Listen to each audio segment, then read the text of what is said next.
I'm joined by Kyle Balgamase. Welcome, Kyle. How are you? Raja Suleiman with Orzhov. Max McVitie. Congratulations, Brian DeMars. Zach Allen. I wouldn't be here without these guys, though. So. And the champion of Proto Counter-Attack here, Ari Lax.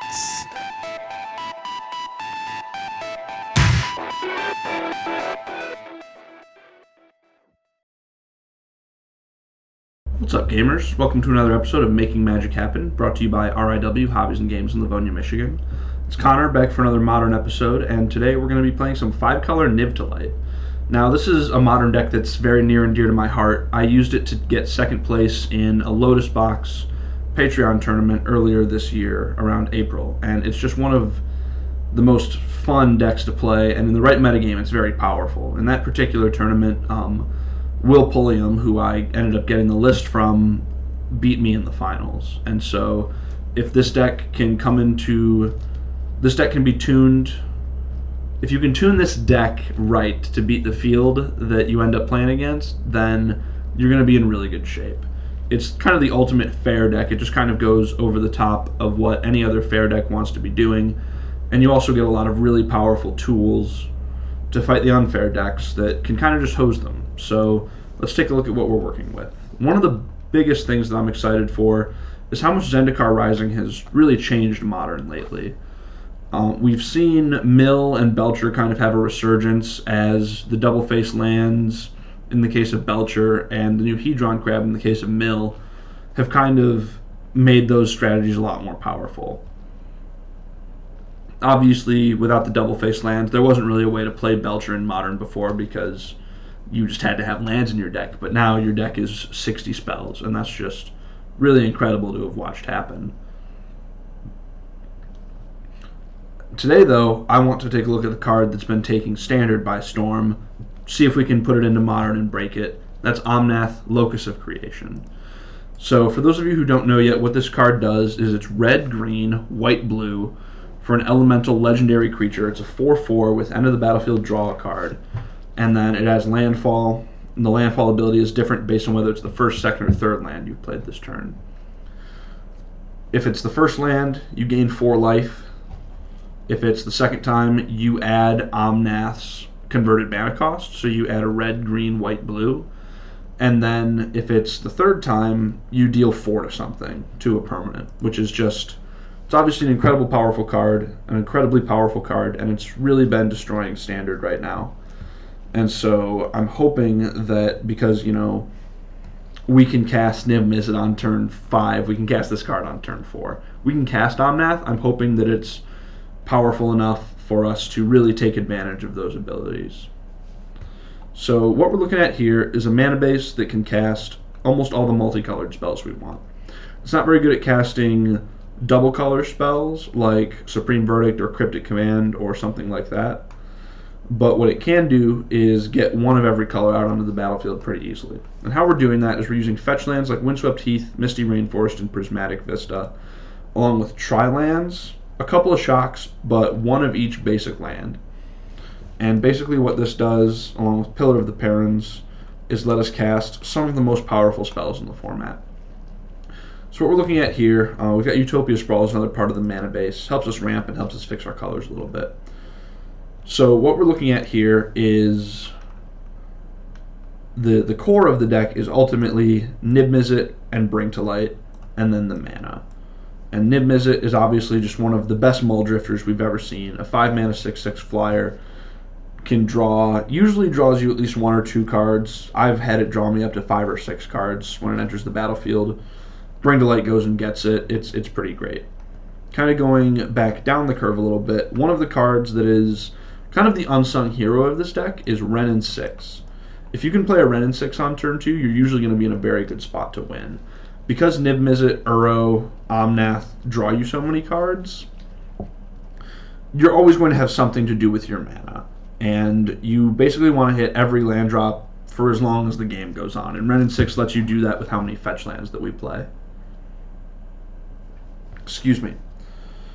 So if you get a red and 6 down, you can hit every land drop from 1 probably up until 10, and you'll be just fine because you're always going to be drawing cards. You're always going to have something to do with your mana. The big thing about this deck is that the spells aren't the most efficient things in the world. We have things like Lightning Helix, Assassin's Trophy, Kaya's Guile is our removal. We have Uro, Omnath, and Niv-Mizzet, a 4-mana threat in Uro, and then 4 and 5 mana threats in Niv-Mizzet.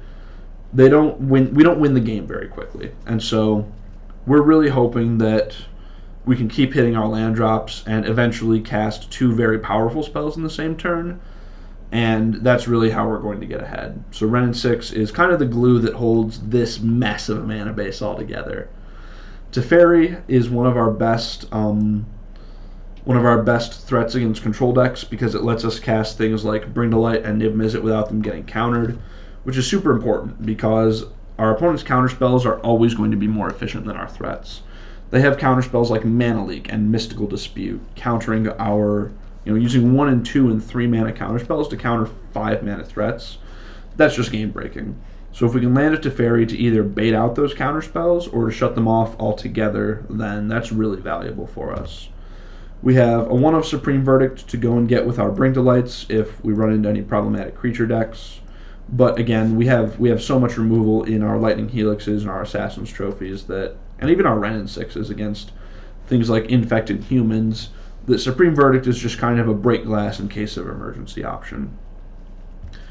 We're also looking at a package to fight against unfair decks that includes Glittering Wish and Unmore Ego. And with Glittering Wish, we're just playing a sideboard of cards that are very powerful, but not the most flexible things in the world. So we can go and get all of these Wheel of Sun and Moon, great against Dredge and other graveyard decks. Obviously, these 5 cards cannot be gotten with Glittering Wish because it only gets multicolored cards out of your sideboard. But the rest of these 10 can all be very powerful. We can get Wheel and Ashiok against graveyard decks. We can get Omnath in fair matchups where we want to maybe be ramping. We can get Supreme Verdict against creature decks, Teferi against control decks, Dovin's Veto against something like Tron, Assassin's Trophy, Unmoored Ego. We really cover a lot of bases here. So, yeah, that's kind of the deck. And let's jump into it. Let's see how we can do. Alright, here we go for round number 1 of Making Magic Happen. On the play, luckily. And this hand is pretty solid. So what I look for in an opening hand is, what's the mana look like? And in this hand, it's obviously great. We can go and get a Triome and cast our Ren and 6 on turn 2. And after you cast Ren and 6, if it resolves, you're pretty much set for the game. So, really I'm just looking for hands with functional mana. Obviously Glittering Wish kind of lets us just go and get pretty much anything. Kind of just depends on what the matchup is. So, we're going to go ahead and keep this. And going to lead on Misty Rainforest. Misty can go and get either of our tri-lands, Ketria, or I believe Indatha is the name of the Abzan Triome. So we're going to play this and plan to get one of those at the end of turn.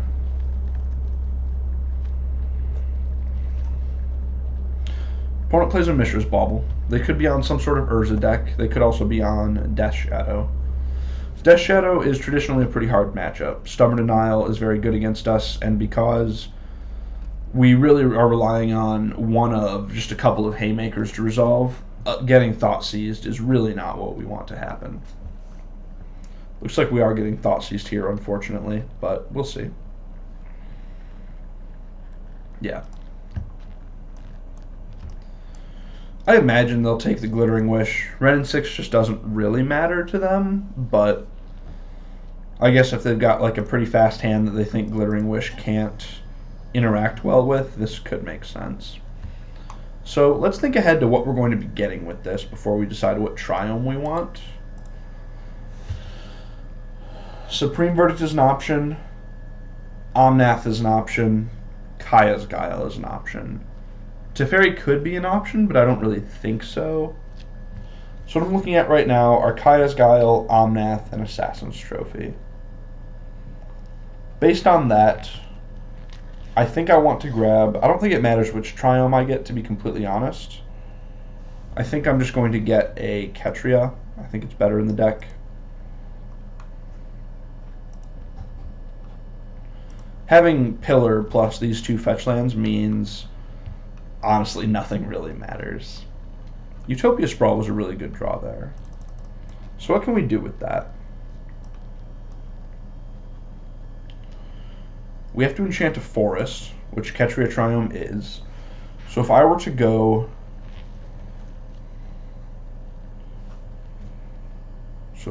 and get a forest... I'm trying to think if there's a way that we can do this and cast Omnath next turn. Let me think about it for a second.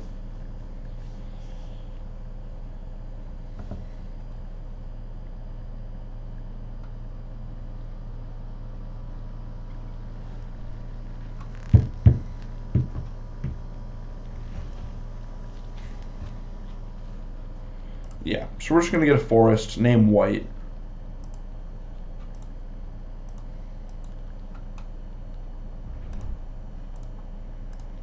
And then Glittering Wish. I think we're just going to Glittering Wish for an Omnath.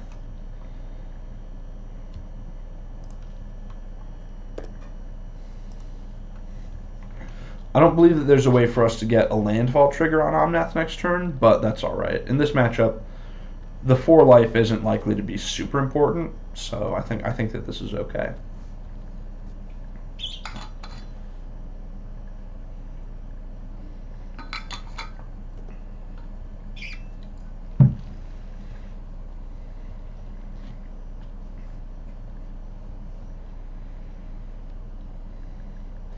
So Verdant Catacombs looks like they're a 4-color shadow deck rather than just Grixis. At least that's what it looks like right now. And so I think that that's going to mean they have things like Tarmogoyf instead of Gurmag Angler. And they might have something like Gorklan Rampager. I'm not entirely sure at this point, though. It still could be just straight Grixis. This is pretty unfortunate. It looks like we're just going to get run over by a Death Shadow. And that's kind of the downside when you keep such land-heavy hands like that. If you just draw a couple of lands in the first couple draw steps, then you can just lose to like a Thoughtseize type deck. Alright. I mean, if I had anything that Inquisition of Kozilek hit, then I would have cast it, so... Opponent's kind of in the clear there. We're just trying to draw a Supreme Verdict here, and we have virtual 4 copies. We can draw Bring to Light or the actual Supreme Verdict itself, but I'm just going to go ahead and get another Triome. Make sure that our mana is just absolutely perfect.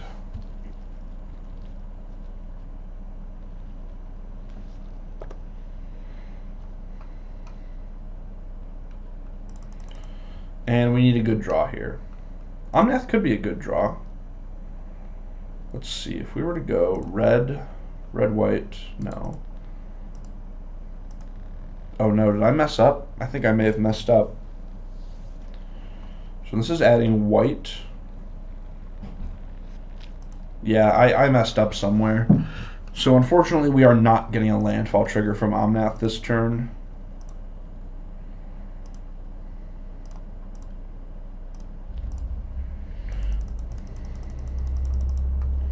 I needed to get a land that wasn't this Indatha Triome. I think if I'd gotten something like a Steam Vents, that would have been better. Omnath just draws another Omnath. Unfortunately, it just has to chump block Death Shadow this turn. So we do lose to a Rampager or a Teamer Battle Rage, but we do get to untap.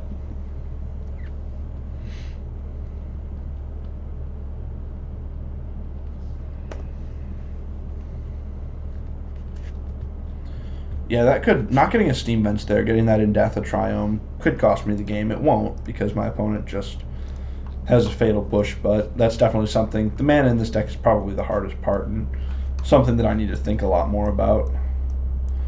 So let's look at our sideboard here. So things that I'm looking at sideboarding, something that's important with this deck is that when you know the matchup, you can just take out the Glittering Wishes, because these are mostly just here for flexibility in game 1, so it's very easy to just board them out once you know what the matchup is. I do like Kaya's Guile, and then Unmoored Ego is obviously bad because it's a fair matchup. So I think we're going to board these out. I like these. We're just looking at removal and things that impact the board. And then Lightning Helix is pretty bad in this matchup, so I think that we're going to get rid of Lightning Helix just because the sizing of their creatures is usually too big for this to matter. Is there anything else that we want? I don't think so. Boil, they don't play enough islands for Boil to be good enough. Alright, I think that this looks good.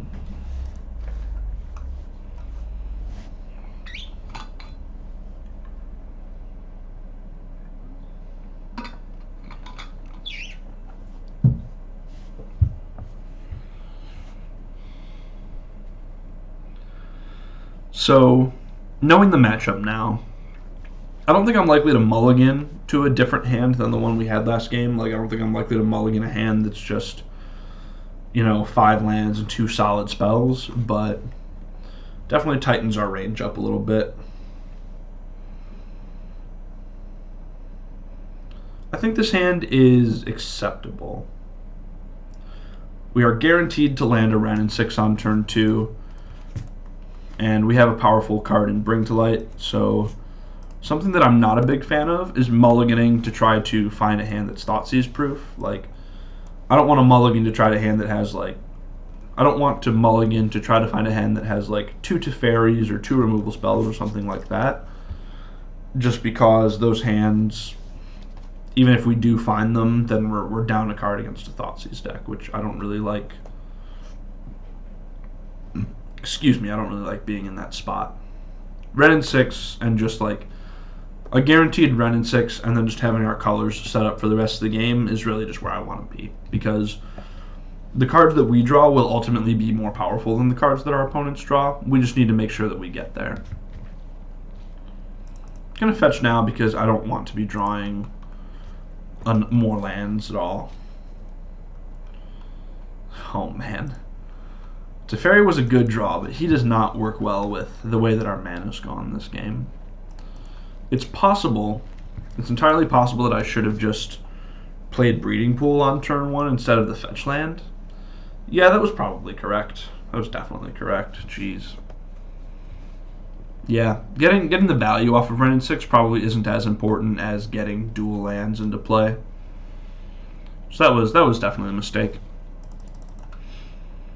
The sequencing of the mana in this deck is just one of the most difficult things that you ever have to do. So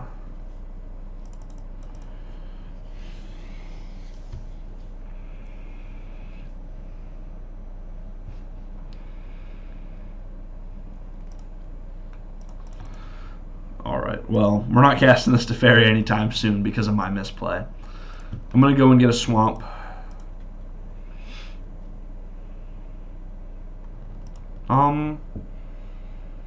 Should I do this? When should I time this Assassin's Trophy? I should do it in my opponent's upkeep.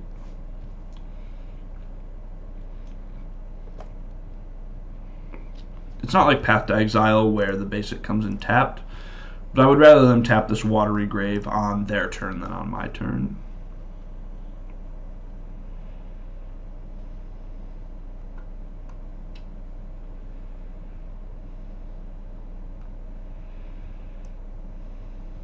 I don't think that my opponent has something like a Street Wraith. I think that they probably would have cycled it last turn, so we just need to do this before they get into their main phase and can play a fetch land that would make this a 4/4, and then they could Stubborn Denial our Assassin's Trophy. Looks like they're going to make the play of Dismember their own Shadow plus Stubborn Denial.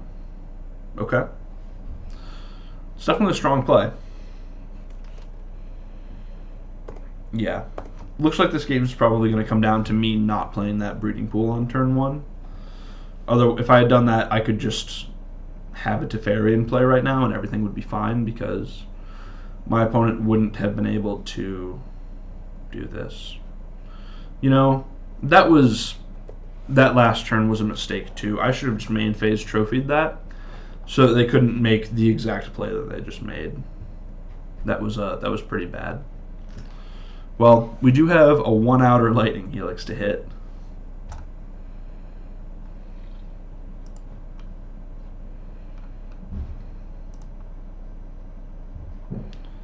We also have some Bring to Lights.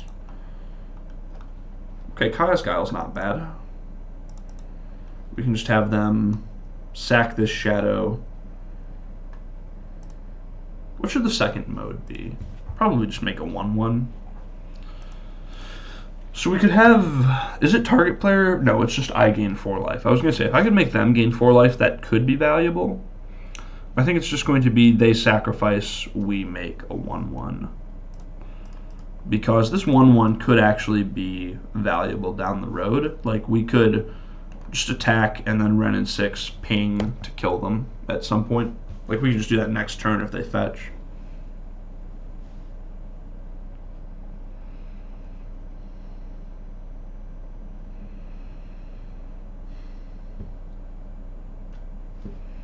Okay. Give me a chance to kill you with Ren and 6? You know about this Ren and 6, so like there's no way that happens, but...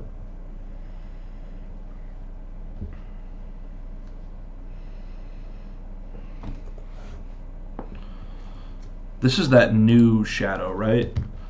So it's power and toughness equal to 20 minus the highest life total. So it'll get bigger when it hits me. Let's see. I think I'm going to start by attacking.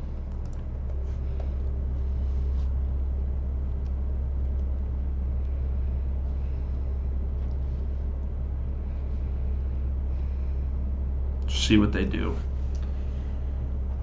My priority is going to be getting this Scourge off the table. Oh, okay. So now I just win? Awesome. They knew about this second Ren and 6 too. I think they just had to hope that I forgot about that, but alright. Didn't play the early game super well, but had some good draws bail us out. That Kaya's Guile was really powerful, so like where we ended up that game. I forgot about the Scourge or the Skyclaves. That's good to know about. So I'll have to try to keep my life total high to keep that thing low on power. I think I like the way we sideboarded. Could see bringing in... No, I couldn't really see bringing in Dovin's Veto. I'm just going to go ahead and submit this again. We're really just focused on answering their threats.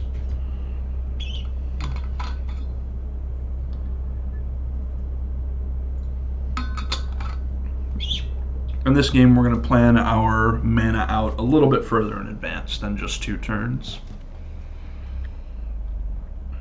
If you decide to pick this deck up and you don't have like a turn 1 Utopia Sprawl or a Pillar in your opening hand, definitely think about how you can get all 5 colors in play right away, because that's the most important thing. So with this hand, I'm going to keep it because it's obviously like very good. Uro is powerful, Assassin's Trophy for removal, and then a pretty set up mana base. This hand can't cast Lightning Helix, but the Pillar lets it cast just about everything else. I'm going to name Red with this Pillar because that means that if I draw Ren and 6 on turn 2, I could cast it. I don't even know if I'm getting Thought Seized or not, so who can say if I actually do get to cast this Pillar on turn 1, but we will see. Opponent's on a mulligan to 6. They've decided to keep. Third verse is the same as the first 2. We're getting turn 1 Thought Seized. Seems like these Shadow decks always have a turn 1 Thought Seize. I will say that the biggest thing this Niv deck misses is Arkham's Astrolabe. If you had an Astrolabe on turn 1, you were just set for life. Alright. I'm just going to go ahead and name Red here, I think. Could also name White.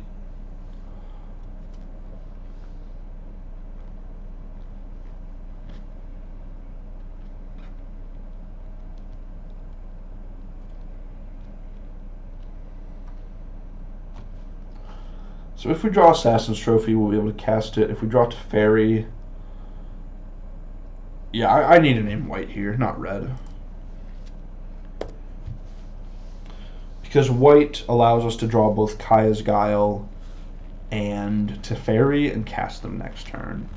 It's also better if we end up drawing Supreme Verdict at some point down the road.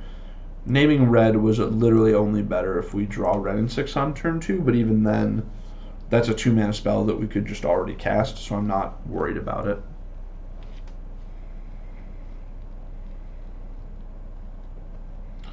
Two Death Shadows is not what I like to see.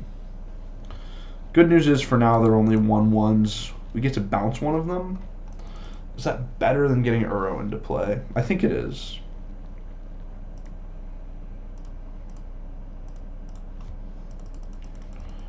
I think that getting one of these into play and drawing a card is a little bit better than getting Uro down, but I could be wrong about that. There's a draw. Maybe that was a punt. Maybe I should have played the Uro let me nib if I drew one next turn. I imagine they're going to go for my Teferi. I think they would really hate to see something like an instant speed Supreme Verdict.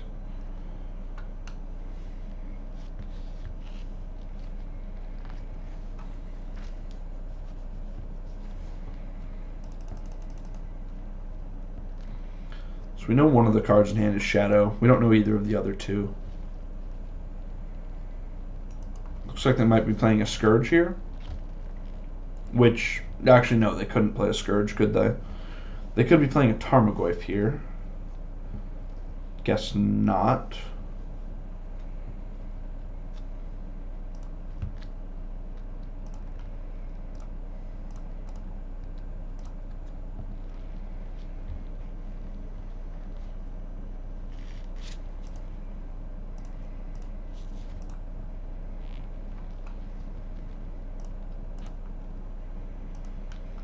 Utopia Sprawl is just like free to play there, so just going to get that into play. Going to play Windswept Heath here. They know about the island and that's all, but I would rather be playing my fetch lands here to thin my deck out. Not to thin my deck. Deck thinning like isn't the primary factor there. Uro is the primary factor, so oh no, I could just be dead here. Yeah, if our opponent has, like, a fetch land, put themselves to 2, have 11/11s, I'm just dead. Oh, man. What a draw. Good news is they only have one card in hand. So they have a choice here of whether they want to make their shadows 9/9s and put me to 3 with the Peat land, or if they want to, like, crack it to draw a card. I don't think I'm dying this turn, no matter what happens. So I think what we're going to try to do is we're going to try to put Niv Mizzet in play.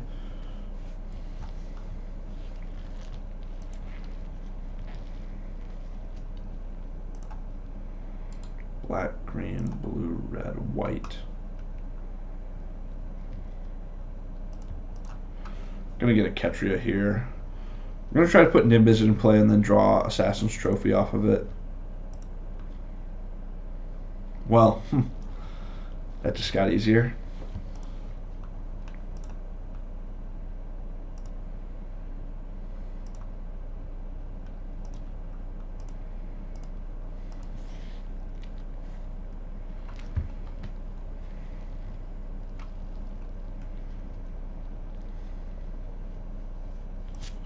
We need to hope that one of their last cards is not Stubborn Denial. And I guess I'll just do this in their upkeep. So if we get to untap, we can Supreme Verdict, and then we're in the clear. It's not clear that we'll get to do that, but we will see. Let's go ahead and get Swamp and just trophy this. Keeping our fingers crossed for no counterspell. We can't beat one, but let's see. Right, they do have the stub, so we lose, unfortunately. There wasn't really a whole lot we could have done to play around that, I don't think. I don't think it's possible we could have. No. Alright, well, kind of unfortunate, but you know, game 1 is tough, and then being on the draw for game 3 against a deck like this when they have double shadow on turn 2 is a tough spot to be, but we'll try to rally back.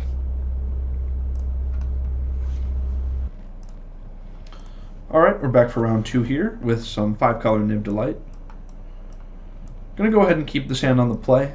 Something that I might consider getting rid of on the draw, but again, what I'm really looking for in these hands is that we have functional mana.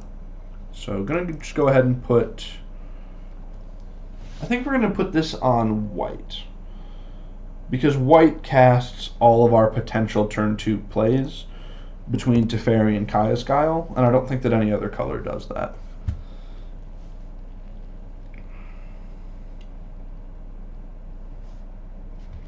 Alright, Urza's Mine is pretty scary, not gonna lie. Let's go ahead and just get this Uro into play. Hopefully, our best bet in these games is to draw Unmoored Ego. So we're going to try to do that, or to get a really fast Uro into play. Hopefully they're Eldrazi Tron. Oh, they're Blue Tron. Okay, that's different.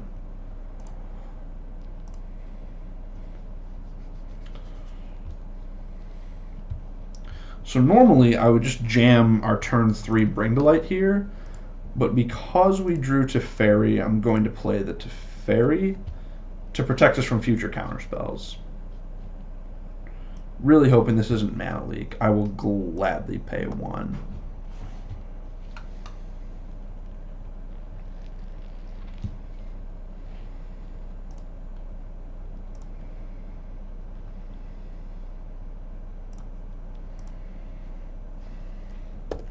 Just going to minus now so that I can plus next turn, because I want to plus and then cast Bring to Light at instant speed. Let's see what they have here. Oh, okay. Yeah, this is fine. Landing Teferi against a deck that's almost all counterspells is just kind of cheating, to be honest.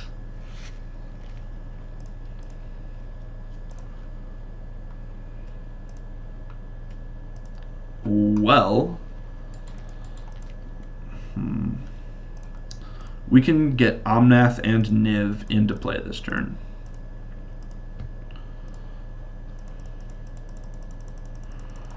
That's just wild. That's so messed up. Okay.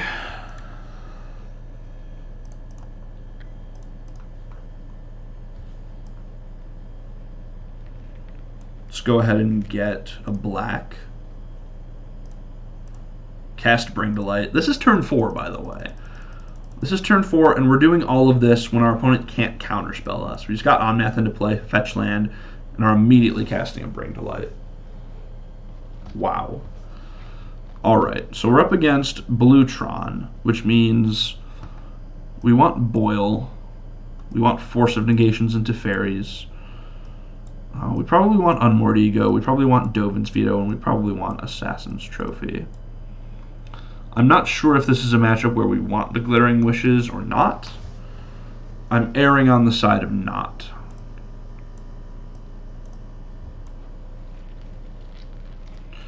If it were Greentron, I would probably leave them in. Probably leave them in on the draw. Sorry, thinking.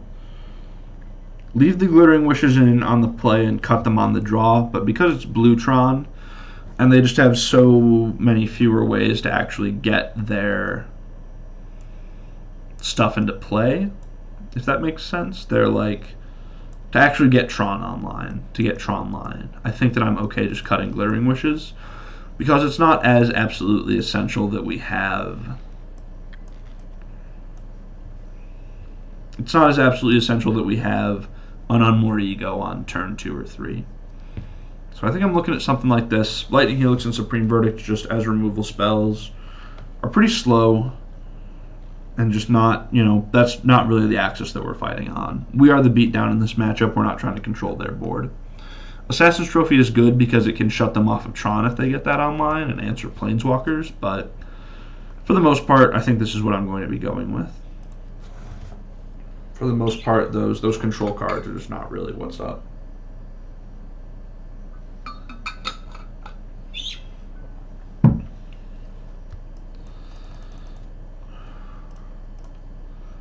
opponent started with 7. I think this hand is fine. I'm not super excited about it, but I think it's fine. It's a little bit slow, but I think that we're going to use this Assassin's Trophy to try to take them off of Tron at some point. That was a pretty good draw.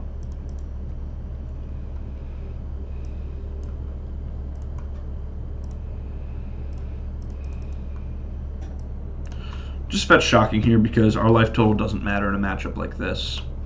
Let's think about what color to name. I think it's going to be black. Yeah, we're going to name black. Yep.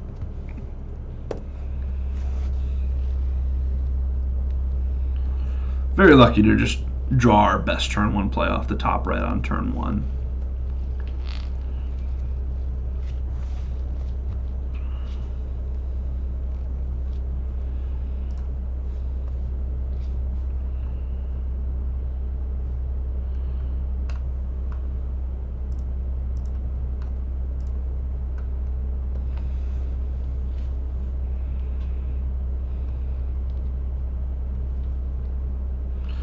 Let's see. So they played Power Plant first, which means I'm going to destroy the mine.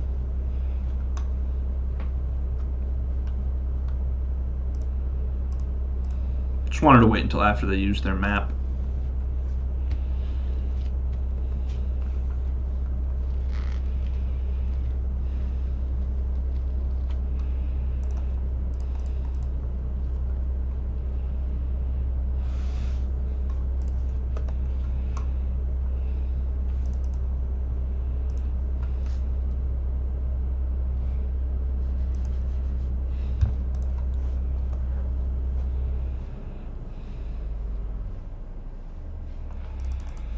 So let's think about this. I think that I want to, let's see, so this is on black. Oh, I think I might have messed up here. Yeah, I messed up by naming black with that. Hang on, what if I were to go...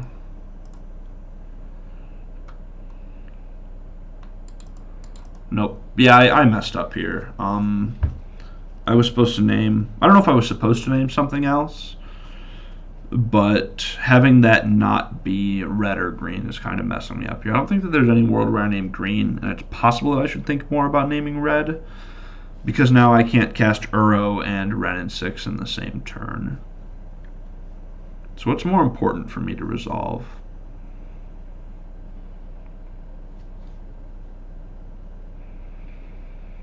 I think it's going to be Uro. I think that the mana development matters more here. And if I were to just peel a fetch land or something like that off the top, then I could still play Ren and 6 here. So, yeah, it's definitely Uro. My opponent is thirsting for knowledge here, letting me know that they're not going to counter my Ren and 6. I really appreciate that, opponent.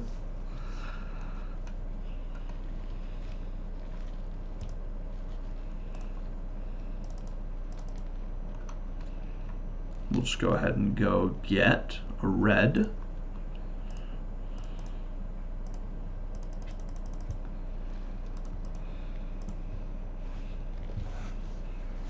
And we managed to do both of our powerful things.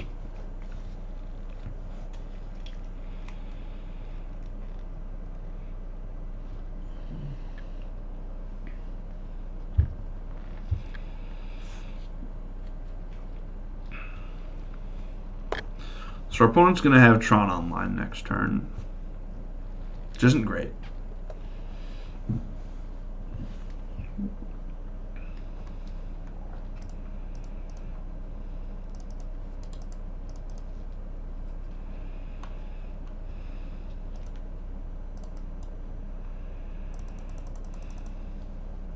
Just going to get Teferi in play here.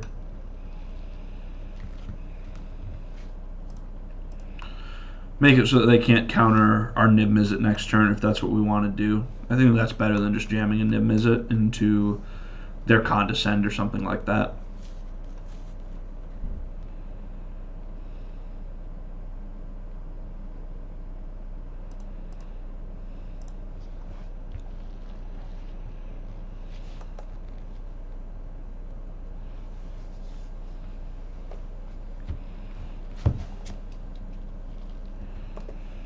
So next turn my opponent's going to have 9 mana.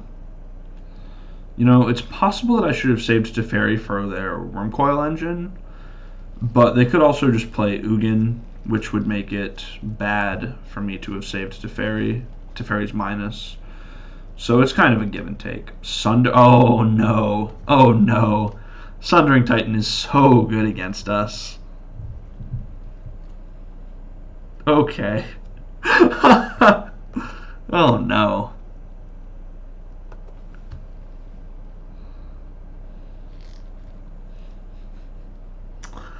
Well, yeah, that's pretty good. And then if we kill it, yeah, if we kill it, we just like lose 2 more lands. I'm just gonna concede here. We're not really beating that. Man, maybe I need to work harder to try to keep them off Tron. I think I still shuffle up this same 60. Don't really want any of these removal spells. It's possible that we do want Ashiok just to like stop them from searching, but that just seems way too slow because, you know, unless the same thing that happened this game happens last game, or happened last game happens this game, where they just had an expedition map later on, then they don't do a whole lot of searching. So this is a hand that I'm pretty happy about keeping. We're going to go ahead and name white with this Utopia Sprawl, I think. Yeah, we're going to name white, and then we can go ahead and get a Steam Vents with this Misty Rainforest. Opponent's on a mulligan of 5, which is really nice. Very kind of them.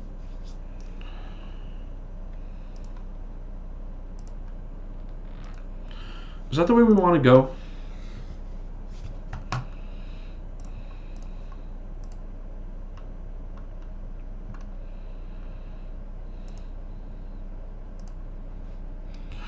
I'm not sure if we want to name white or if we want to name blue.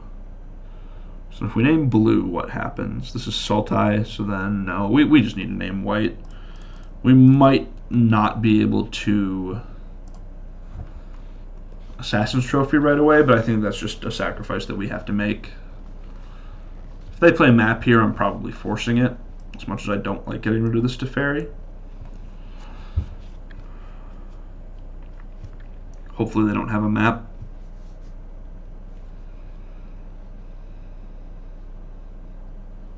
Okay, yeah, that's not something I really care about.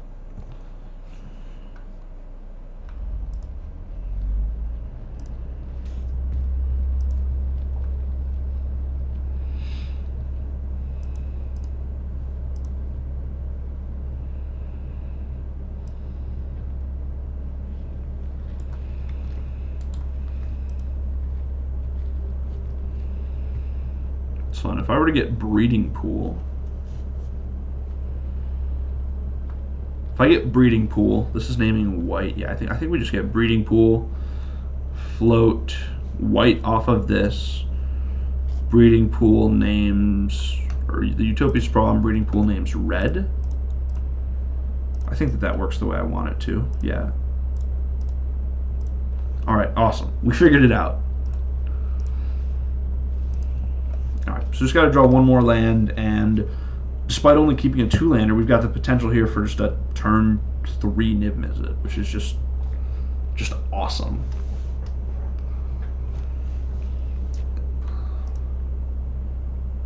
That's really bad. I think I have to force this. We can't really lose this Utopia Sprawl. That would basically be a double Stone Rain. Shame we were drawing the land too. It's alright. Opponents still, like, they're on a mull of 5. They don't have a whole lot of pressure yet, and all their counterspells are shut off. Counterspells are like half their deck. So we're definitely not out of this. Just need to draw one of our Bring to Lights, Niv Mizzet, even Omnath would be pretty good here.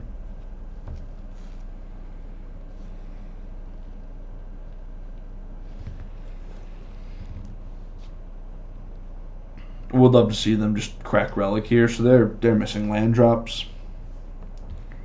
Yeah, this is fine. This isn't a Tron land.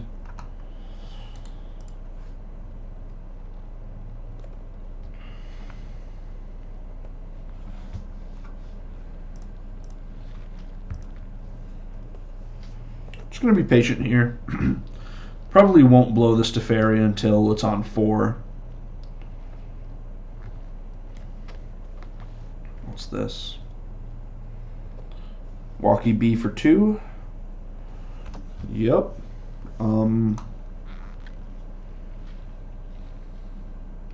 We can't really let them untap with this. I'm just going to make them sack it.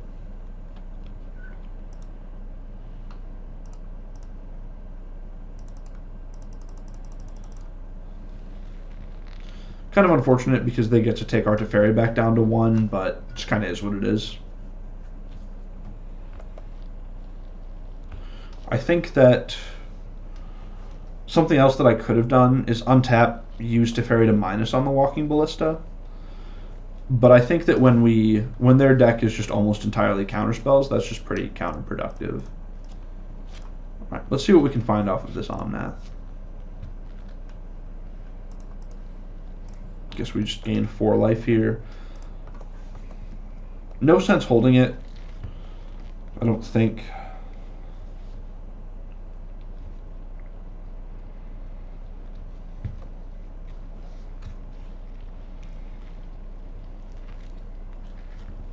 Okay, yeah, they just discard 2 counter spells, so this Teferi is just doing so much work right now.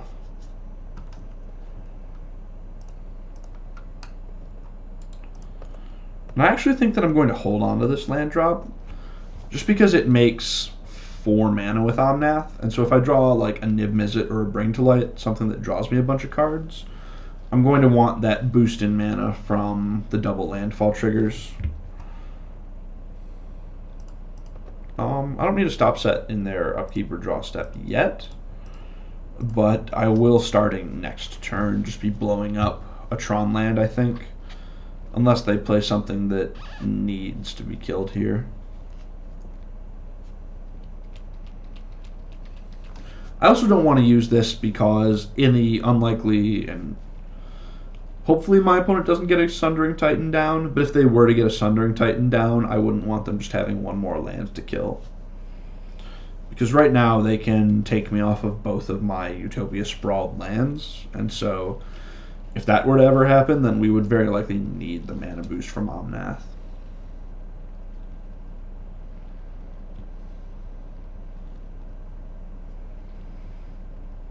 So after having played this game, there's a lot more non-island lands than I thought. I honestly thought that this deck was just a stack of Tron lands and a stack of islands. And that's why I brought Boyle in, but it looks like Boyle's just really bad here. It looks like Boyle would be worse for me than it would be for them. Because obviously they have some islands, but they also have a lot of like non-island cards. A lot of non-island lands, I should say. So opponent's really thinking about whether they want to tap out for something here. I'm hoping that they don't, because I probably don't have a great answer to it. That's fine. They're just using that as 1 mana draw card. Alright.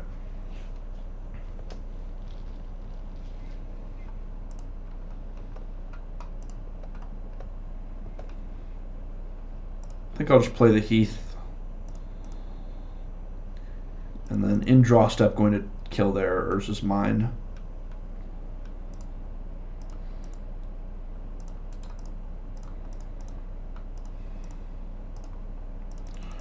Just so that we can't get Troned here.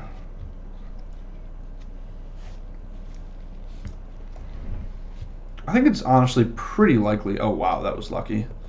I think it's pretty likely that we just use Teferi to pick up Omnath here, just to have it be draw 2 cards.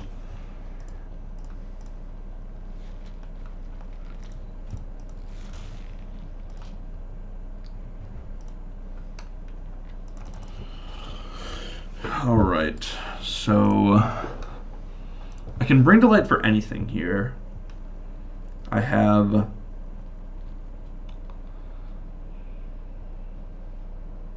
I miss Thought Erasure being in this deck. So I have a land drop And I have fetch land, which means I have 5. I have 9 mana this turn. What can I do with 9 mana? I can get a Niv-Mizzet. I can Unmoored Ego my opponent. I can Assassin's Trophy my opponent. I think I'm just supposed to Niv-Mizzet, to be honest.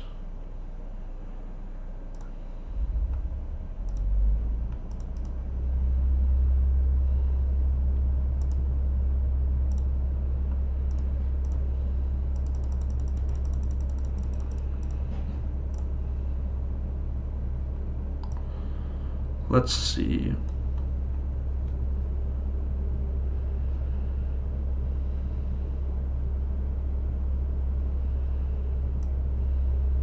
Yeah, let's just Niv-Mizzet.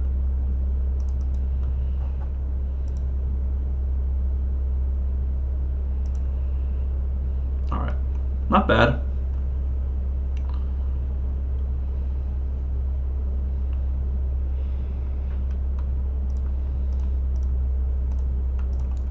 I think instead of blowing up their Tron land, I'm just going to Unmoored Ego them off of Tron. Get the information and hold this Assassin's Trophy for something that we actually do care about. I could also... How would we feel? Oh, wow. Okay. Actually, now that this has happened... Thinking. I don't really think I care about Tron at this point. I think I care about one of Ugin or Sundering Titan. I don't think I care that much about Sundering Titan. So I think it's actually just supposed to be Ugin. Because I didn't realize that Omnath dealt 4 to each opponent and each Planeswalker I don't control. I thought it just nugged a permanent. So we just need to be keeping Omnath alive. And they have a Sundering Titan in their hand, whatever. Like that's gonna kill some lands, but we have Omnath in place so we're not worried about it. We're just going to kill them next turn. With a Bring to Light. Do I have any...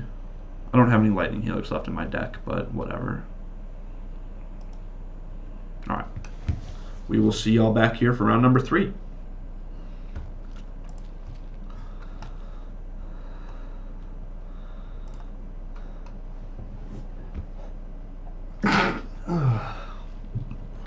Alright, welcome back for round 3 of Making Magic Happen.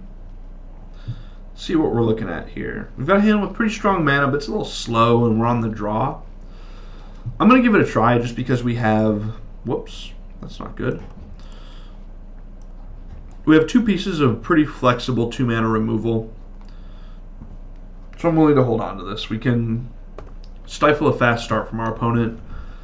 But if they don't do anything super proactive, we also have Utopia Sprawl and Uro to like develop our mana and make sure that we've got all of our colors. So it's a little bit... This looks like a mulligan at first, and it's a little bit slow out the gates, and it's a little bit clunky, but I think that this deck just is kind of clunky, and you have to accept that, so I'm willing to keep it.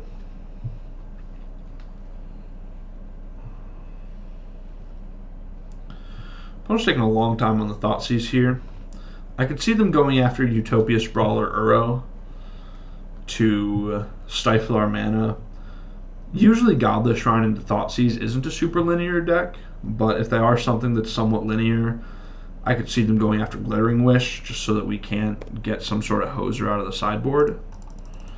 Okay, what does that do? That's like really good for us, right? Yeah, I think I'm just going to do this name white.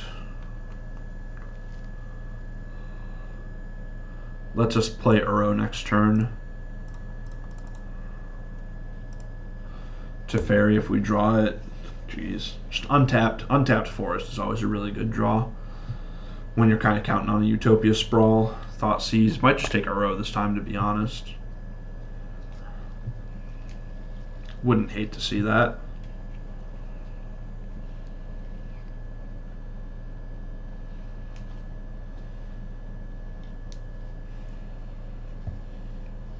Alright, what are we looking at? Will Hall experience.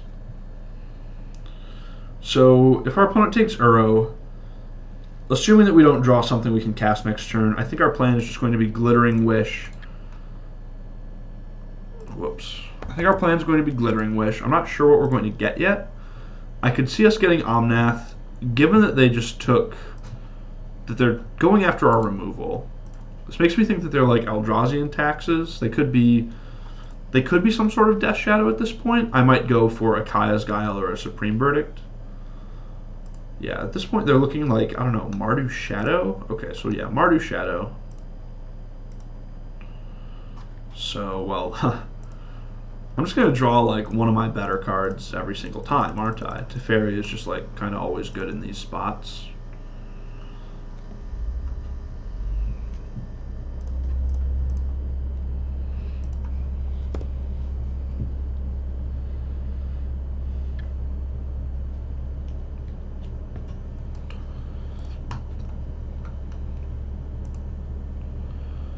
Tide Hollow Sculler. That probably has to take Supreme Verdict. But if it does, then we can just Glittering Wish for...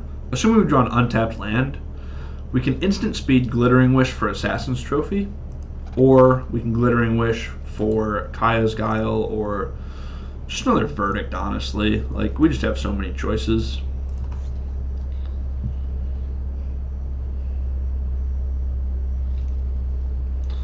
Let's see what they decide to take. It's probably just going to be Supreme Verdict. But even then, like, Glittering Wish is just so powerful in this deck. Honestly, we just want to draw more lands at this point.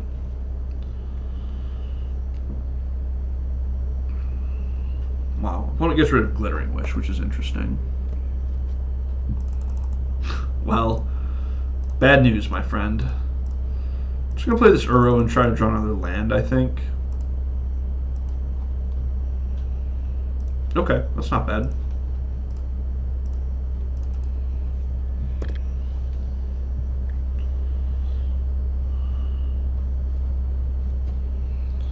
They're definitely just going to take out our Teferi here.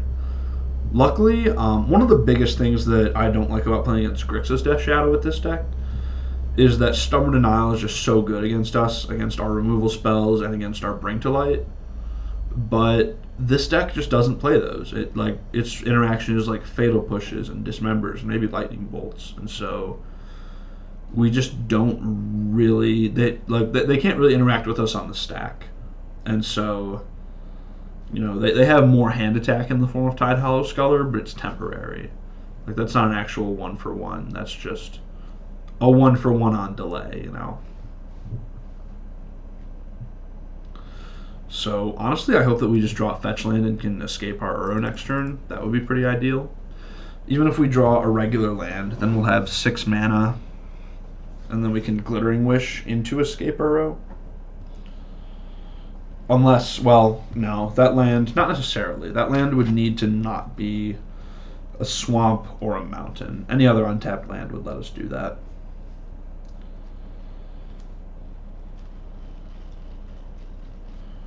Okay, I think I'm just going to Verdict here.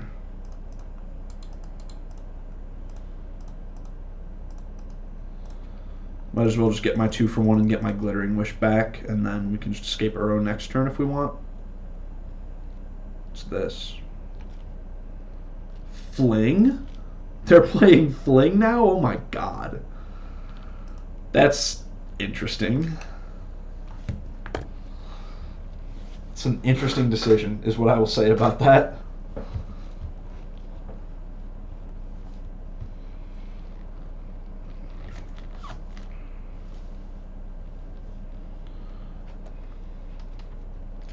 So that just goes and gets another shadow, and then that can stop me from casting non-creatures. I think that's fine. Hopefully they don't have another land. They don't. That's pretty nice. So we can just escape Uro here. We can Uro plus Glittering Wish, right? Probably just Uro first.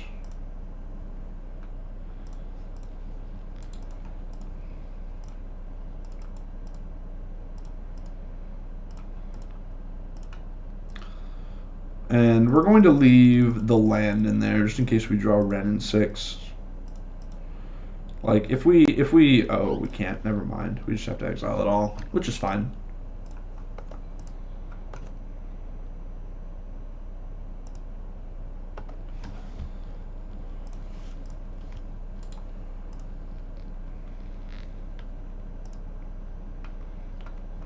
Let's see, probably just going to get Assassin's Trophy. Like, it's just our most powerful, flexible card. I don't really want to get a sweeper just because I want Uro to stay on the battlefield.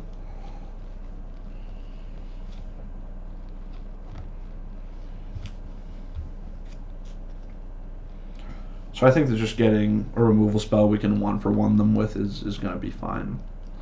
Fling is really interesting. I guess that's just like kind of a poor man's Teamer Battle Rage, but only against decks where they're not... It's better against decks with removal than it is against decks with creatures. So it makes you better against removal, but a lot worse at like getting through blockers and stuff. I have to imagine it's just in the TBR slot.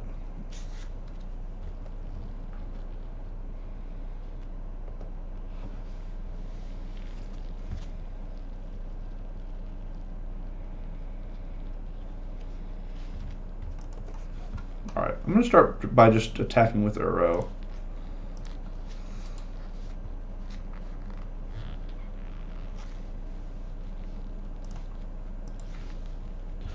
I honestly think that there's a real chance I just go and fire off a Supreme Verdict here.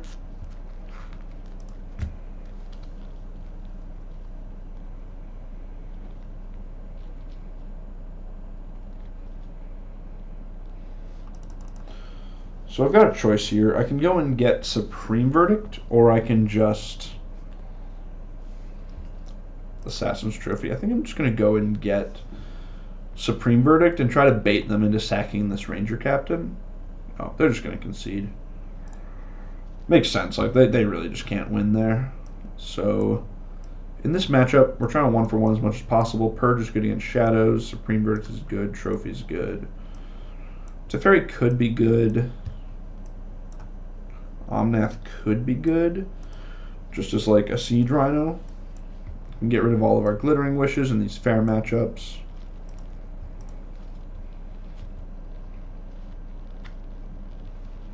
Don't need the Unmoored Ego. We don't need all the Omnaths. I'm actually going to shave 2 Omnaths and only 1 Lightning Helix, just because Giver of Runes, Ranger Captain, and Tide Hollow Skull are all... Wow, that's a lot of stuff. I'm actually going to leave like these Lightning Helixes in because they seem very good in this matchup. Shadow's like really the only creature that it doesn't hit.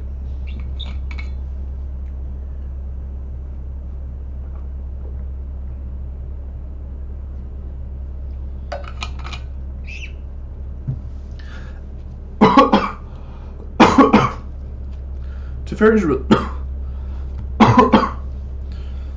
really good against the green and blue based shadow decks, just because against blue counter spells like Stub are really good. And they're more reliant on just like a one big threat kind of strategy, like play a single shadow or a single Tarmogoyf for Gurmag Angler. Whereas this deck seems a lot more willing to just kind of play a lot of smaller creatures, and Shadow is just incidentally a part of the game plan. Alright.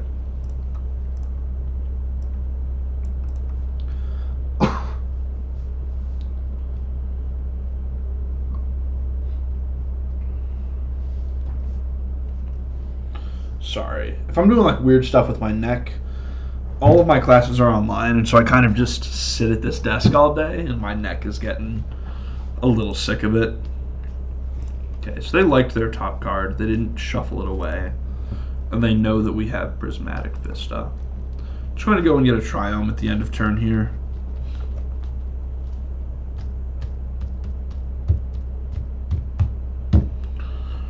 Probably going to be Ketria. It could be Indatha. I'm not really sure. I think it's Indatha Triome. Whatever the Abzan one is.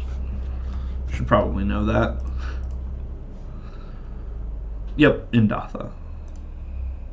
Man, where do they come up with the names for these things? I don't understand. So This was a pretty slow start for my opponent. 3 Mishra's Baubles. This Inquisition's just going to take a removal spell. Probably doesn't matter a whole lot which one. Okay, so they do have a hand with Shadows or Tide Hollow Sculler, but I imagine they would have just played the Tide Hollow Sculler there. So they do have 1 or more Shadows. Just going to get a Ketria.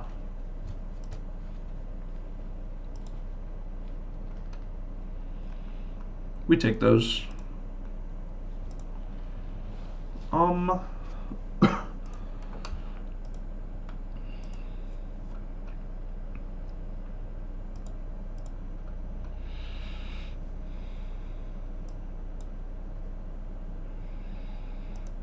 So I am going to play Utopia Sprawl here.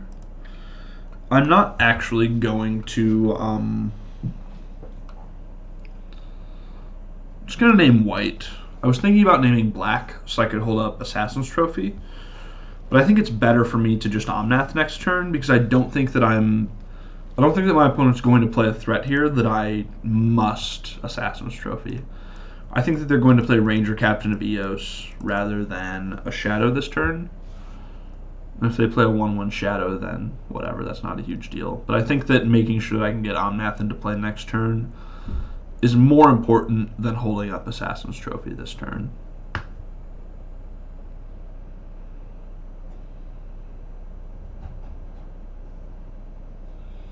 If Pillar of the Barrens could cast... No, that wouldn't change anything.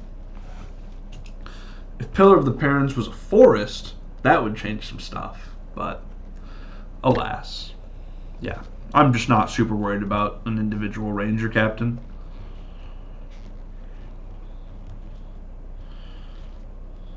Because we're not heavily reliant on sweepers, because we also have like a lot of 1-for-1 removal, we just don't really need to... This isn't super good against us because we're not super reliant on like a single sweeper to stabilize or something like that. Well, that was very good. Oh man. Next turn's going to be a doozy.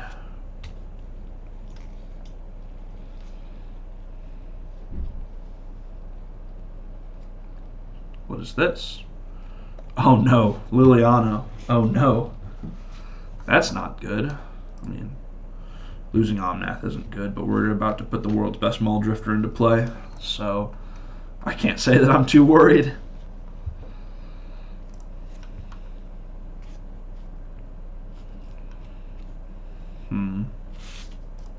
Yeah, I think I just want to resolve Niv-Mizzet here. It's possible that I should like double removal spell, but I think that just getting this unbeatable threat into play and hopefully drawing a bunch of cards is going to be the way to go.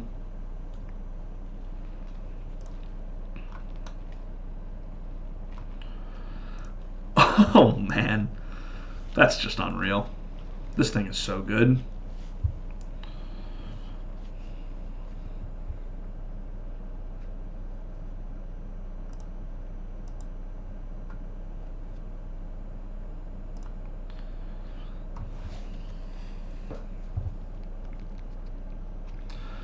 That was a draw 4. Yeah. 6 mana draw 4. All spells, very cool.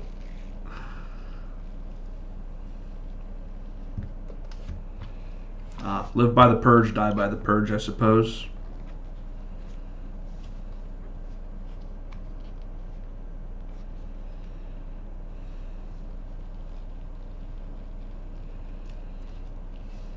Honestly, we'll probably just discard Wrenn in 6. I think I just want to keep like all of the 1-for-1s. I don't know. I really like Wrenn in 6.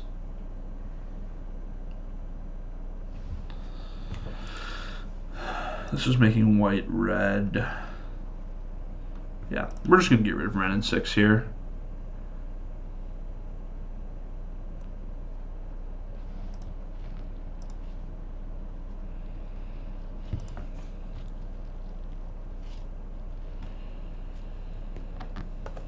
And then I think that we're just going to Supreme Verdict them with Bring to Light. Seems to make the most sense.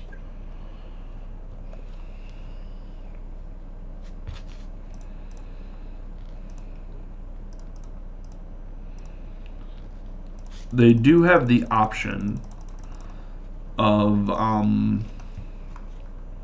Ranger captaining in response, and I think they probably will. So then if they do that, we just go and get Niv Mizzet or Omnath to be... Oh, hold on. No, Omnath doesn't work. So let's just get Niv Mizzet. Did I mess up here? I might have messed up here.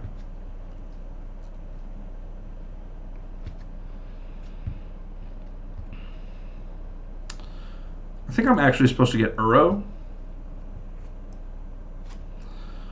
Boosts my life total a little bit and lets me cast a removal spell next turn. So yeah, let's just do Uro.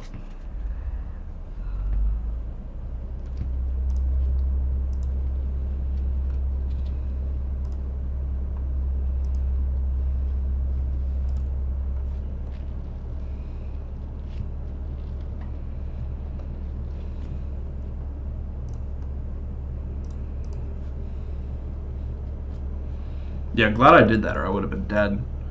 Just getting Niv Mizzet there would have lost me the game.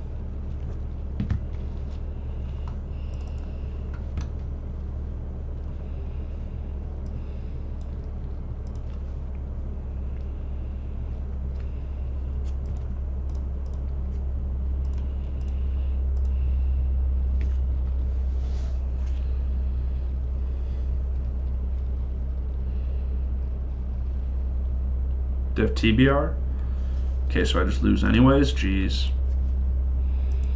Alright, maybe I messed up last turn by going for the Bring to Light rather than the, just going for a bunch of different removal spells. Like, I could have just removed both shadows here. Yeah, that was probably a mistake, to be honest. Because, like... They didn't need that much to kill me there. They just needed like a single Teamer Battle Rage and a Shock Land and I was dead. So I think that was definitely a punt. Like that's just, based on what I have in hand, that's just like a game that I should be winning. I don't think I really want to change very much.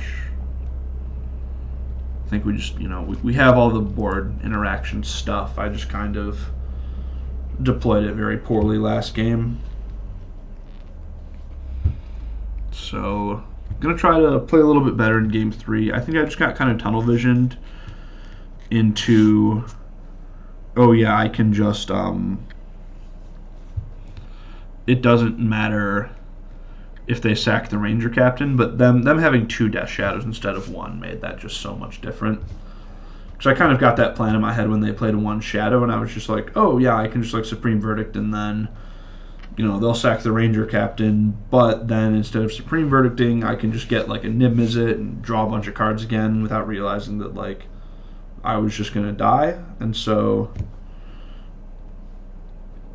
yeah, I had enough there where I could have. What could I have done? I could have like Lightning Helixed a Shadow and Assassin's Trophy to another Shadow, and then the next turn. I could have just like put a creature in play and Lightning Helix to Liliana, and their Ranger Captain just would have been stonewalled. I would have been at a much higher life total. So yeah, that was definitely a mistake. We're gonna try to play a little bit better this game. Not get tunnel vision on like what's the best possible scenario, but try to act like our opponent's gonna play like a competent human being.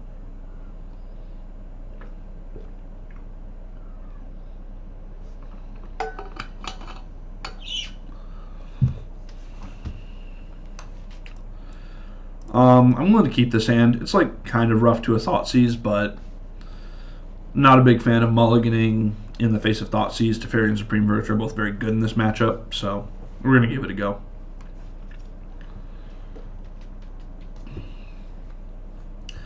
Probably getting Indatha Triome.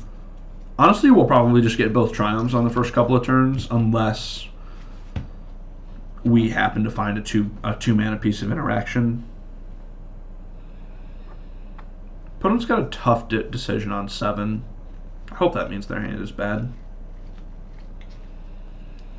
They do decide to keep, though. Very unfortunate. Very, very lucky of them to actually keep a 7. in the modern format in the year of our Lord 2020. There's the Thoughtseize.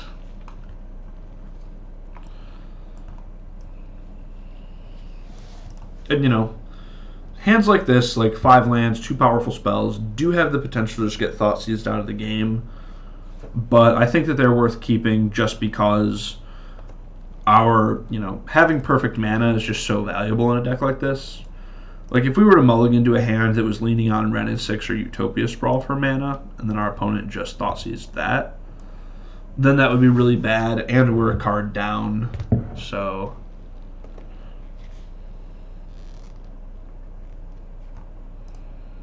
Alright, Niv Mizzet's not bad for later. Our opponent's usually not killing us before it has the chance to come down. So it can probably dig us out of this spell hole that we're in. I wish that we had something like an Uro next turn to like ramp us there, but can't always have everything. So what does them taking to Fairy mean? Probably means they have another piece of hand interaction, to be honest. Or not. Looks like they're just going for the Ranger Captain plan again. We'll just get our perfect mana in play, and yeah, that's kind of it. Hopefully we draw something to do next turn, because our opponent's going to Ranger Captain. And so, oh yeah, they were paying a life to make their shadows bigger. That makes sense. They're going to Ranger Captain, and then unless we draw something, we're probably not doing anything. So hopefully we draw like something to do, like an Uro or a Teferi here. That would be pretty nice. No, instead they're just going for the shadow. Sure.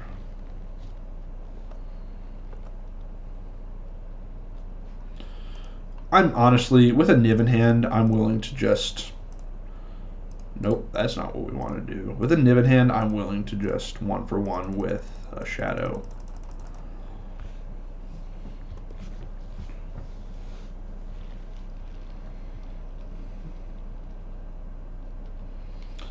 I might not have done that if we hadn't drawn the second Supreme Verdict, but I think that we just want to keep the board clear as much as possible and keep them on the back foot as much as we can.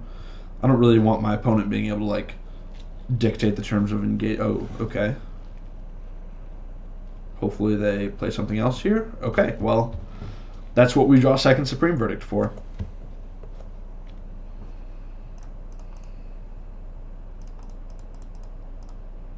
Easy money.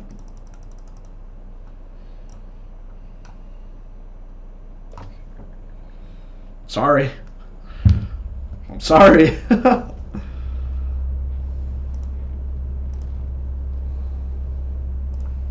These flings are dangerous. I have to try to gain some life to make sure I don't get flung out of the game. Hopefully this is just them cracking Silent Clearing. Always love to see that.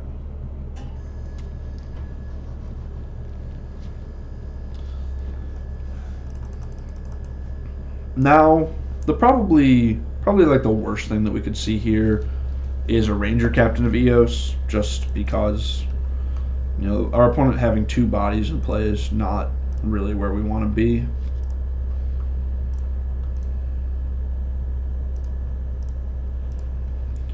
I'm just going to play this because I want to leave up green mana. In case... Oh, wait, no. Niv Mizzet doesn't draw Utopia Sprawls. Whoops.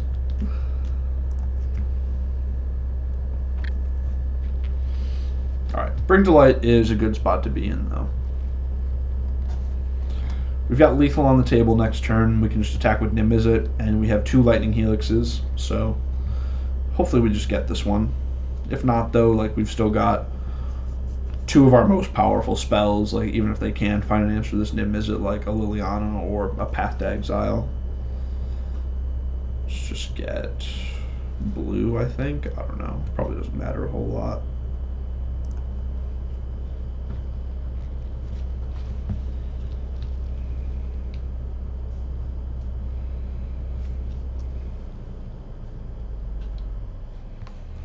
You have a lightning helix, my friend.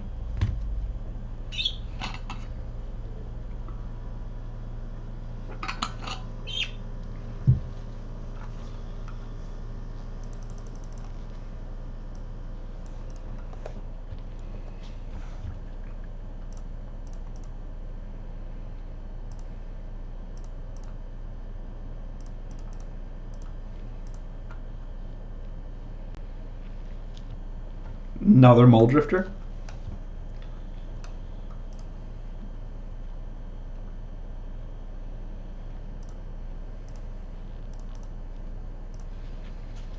Not going to take, not going to put Uro in play in this instance, just because I prefer to play and escape Uro all in the same time to play around something like a surgical extraction.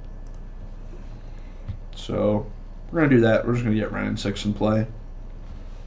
Probably actually supposed to ping my opponent just so that Ren and 6 is lethal next turn if a Nibizu attack gets through, but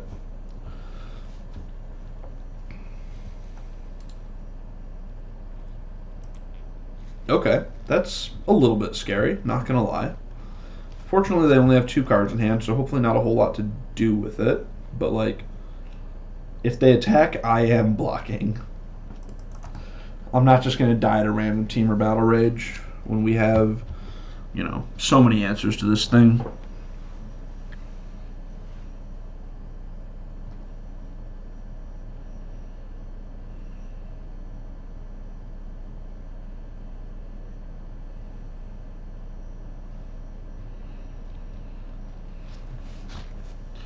Opponent kind of in the tank here. Wonder what they could have drawn.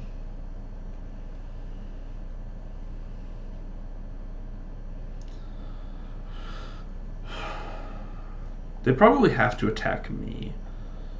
I don't really know how they win this game. If I don't know. That's probably bad because I'm almost like forced to block.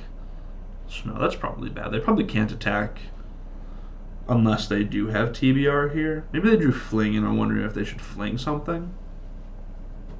Because Fling is any target, right? It's not just face. Face is usually the place, but it is any target.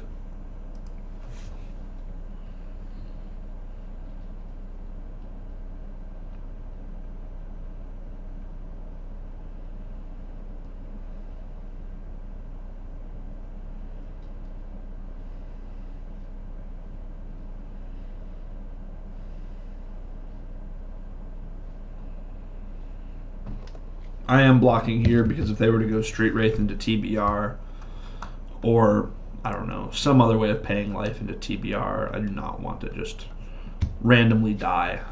They do have TBR. Yep, so we're taking a pretty good chunk of damage here, but like, we're going to gain life. We have a removal spell. We're not worried. Yeah, this is fine.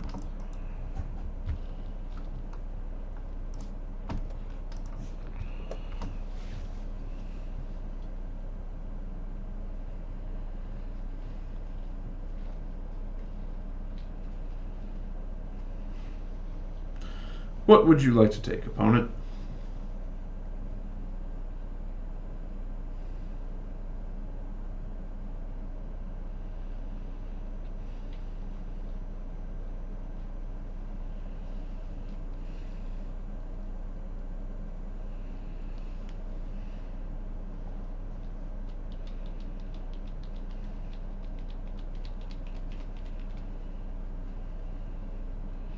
I don't really know what they can even take that would like make a difference in this game, to be honest. Bring to Light and Uro are just like both so individually powerful that there's not really a whole lot our opponent can do here. This game's pretty much over. Just got to make sure that we don't die to something really out of left field here. I'm going to play Uro next turn if I have the chance, just like gain life and just have that pressure in play, I guess. Have that clock in play. They probably have to take Assassin's Trophy just because we have so much mana that Assassin's Trophy is really just, you know, it can just rebuy either Bring to Light or Uro and then still just have the mana left over to do whatever we want with it.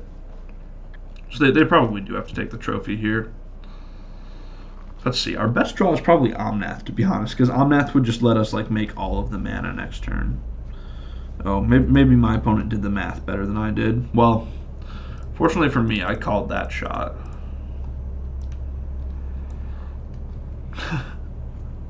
Sorry, opponent. Alright. Well, made a pretty big mistake, pretty costly mistake in game 2 with that not playing around TBR, but we were able to rally back in game 3, and we're 2-1. We'll see you back here for round number 4. Alright, here we are, back for round number 4. Looking at a hand that has some solid mana, early interaction with Lightning Helix, and some top end with Bring to Light, so I'm going to go ahead and keep, as it's very powerful. Just going to go ahead and get a Ketria Triome on turn 1. Lightning Helix if we need to on turn 2. If we don't, go and get our Abzan Triome, and then we'll see where the game goes. Scalding Tarn into Steam Vents, so this could be something like Storm. Could also be something like Prowess. Prowess is pretty scary, not gonna lie. We have a lot of ways to gain life, but our Lightning Helix is... it's fragile, is what I'll say, because they do have things like mutagenic growth, and we don't have very many great ways of answering a Stormwing entity. Just going to go ahead and get a basic Plains here. Lightning Helix this thing. Thankfully no mutagenic growth, so that's pretty good. Second check is hoping that they don't have Stormwing entity, but even if they do, then we can Bring to Light for an answer. Something that's good about this matchup is that we have so much life gain.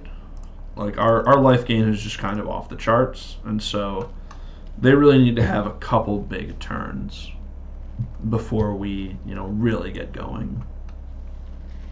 We also just can't escape Uro next turn, which is hilarious. We can do that, or we can Bring to Light for a Niv Mizzet or a Supreme Verdict, depending on what they do this turn. So we will see.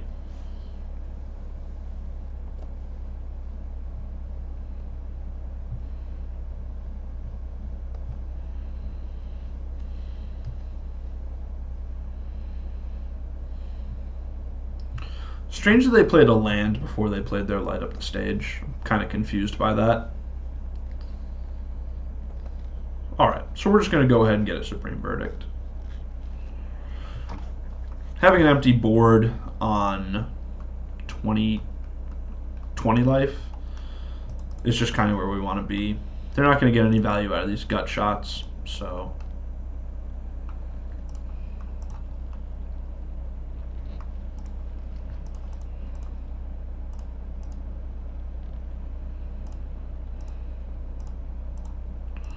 I could go and get a Niv Mizzet.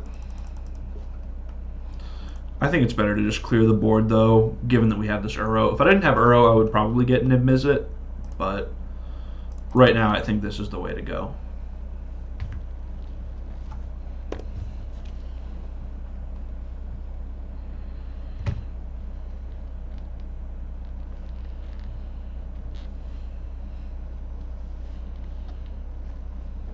And I honestly wonder if we're just going to see both gut shots get fired off at our face here, or if they just don't even bother. They probably do, because they do have some number of Bedlam Revelers, but we'll see.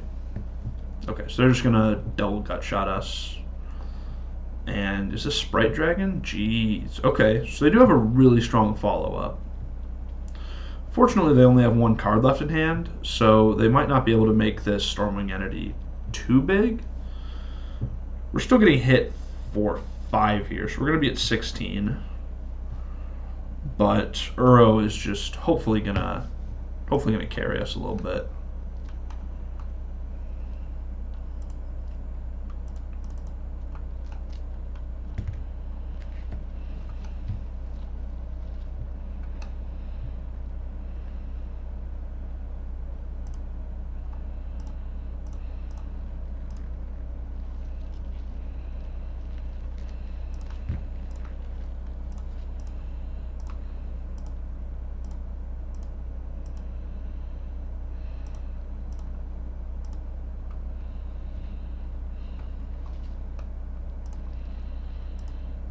Yeah, they don't really have a good way to get Uro off the table, so that was very good. I think we still have a Steam Mints left that we can get and just bounce this Stormwing Entity. Yeah. Probably better to get Breeding Pool, but whatever. Everything's cool.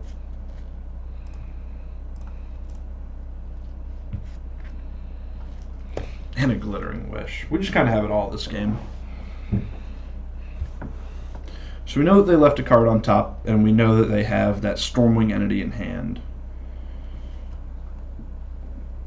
Lava Dart to take out Teferi, that's fine.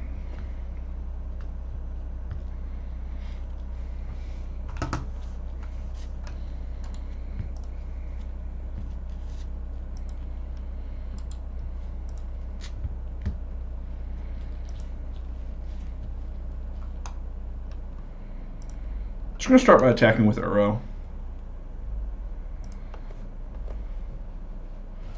They put 2 cards on the bottom of their library, so I think that we're just... Okay, given that we drew Lightning Helix, we're just going to Lightning Helix the Stormwing Entity and hope it works. Let's just go ahead and get, like, Kaya's Guile. Yeah, it doesn't matter at this point. This is just, like, way too much for them. Oh, that was a punt. They actually could have flashed back. They could have flashed back their Lava Dart to save their thing, and I didn't even realize it. So that was bad. I just wasn't paying super close attention there. But the play, given that information, was definitely just Glittering Wish for a Supreme Verdict.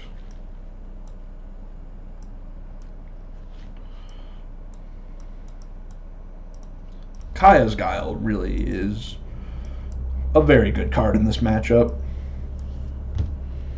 Let's see, what don't we want? Omnath is good. All of this stuff that just kind of interacts with the board is good. We can probably just cut, like, Teferis. Teferis don't seem great, and obviously Unmoored Ego doesn't really go after anything. So, really just looking to interact with their board here, gain a bunch of life, and then just win the game with either Niv Mizzet or Uro, just one of our massive 6/6s.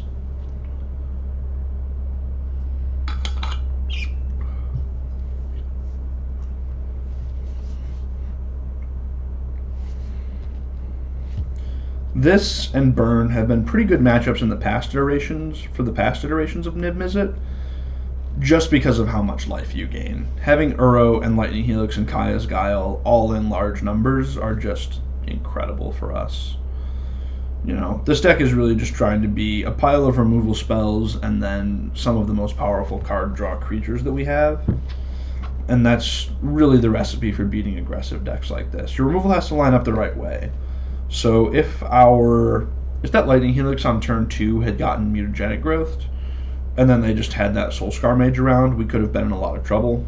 Luckily that didn't happen, but this hand is pretty good. We're going to name black on turn 1. I'm almost positive of that. It's possible that we should name white instead. Yeah, we should probably name white. Let's think about this actually.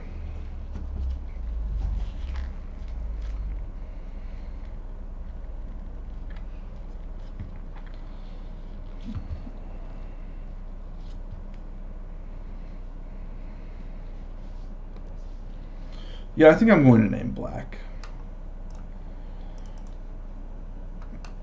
No, that's actually really bad if...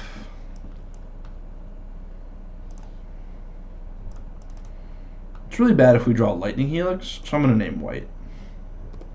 Actually, Lightning Helix just like wouldn't even be that good of a draw here, so it probably doesn't matter a whole lot. I think that white is just a little bit better, though.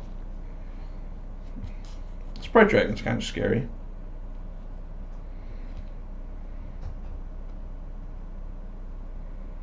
Okay, so they are firing off a gut shot here, so I'm taking 5. And then Uro puts me up to some number. So I'm at 12 and then gaining 3 because I'm fetching twice this turn. But we can just Supreme Verdict next turn, assuming that our opponent doesn't have a counterspell. So I think that we're in fine shape.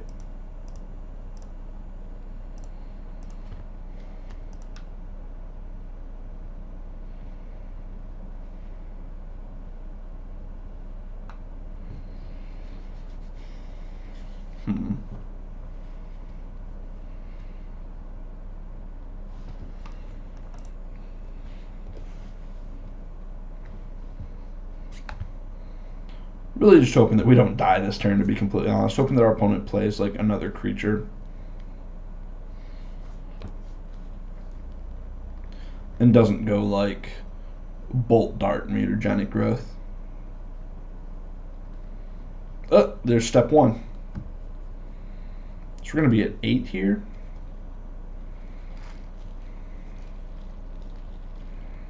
Man, really would have liked for them to play a Stormwing Entity last turn. As it is, I think that we just fire off one of these Bring to Lights, hope it works, hope we can just Wrath them, and then if it doesn't work, then just try again next turn. It did work. Yeah, so we're just going to Supreme Verdict here. Okay, really glad that that's all that they were doing with their turn. So we have Kaya's Guile and we have Uro to gain life here, so I'm feeling like we're in a pretty good spot.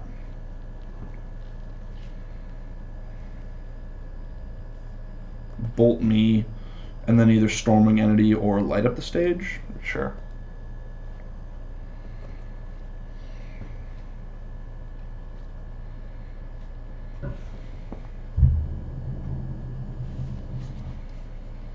And our opponent went top. We're going to gain a lot of life this turn. So let's see. I have 5 mana in play, 6, 7. So I can Uro plus Kaya's Guile, right? So if I go green, blue, blue, green, leave white floating, black, yeah. Yeah, we should have all of our bases covered here.